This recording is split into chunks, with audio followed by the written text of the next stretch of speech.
Ассалаумағалейкум. Бүгін біз дворниктің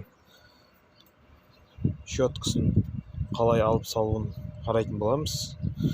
Бұл өте оңай, бірақ көбіне сындырып алып жатады. Сондықтан аккуратно алатын боламыз. Мына екі жағында басатын жағы бар. Соны басып, пластмассын жоғары қарай көтереміз. Щетканы кейін қарай тартамыз.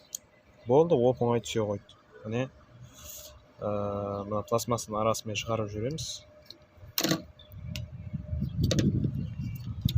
Болды. Осылай оп-оңай. Сосын новый щеткамызды сала қоямыз. Мына екінші жағында солай дәл осылай ауыстырамыз. Ешқандай қиындығы жоқ. Міне, мына екі жағын басатын боламыз. Бүгінгі күн жел болып тұр екен, дауысым естіліп жатыр ма? Екі жағын басып, пластмассын көтеріп, міне мынаның арасымен өткіземіз. Обратно дәл солай саламыз. Пластмассын арасымен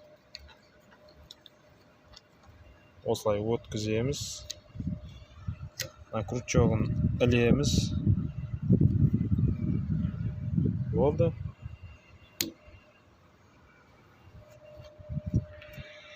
Назарларыңызға рахмет.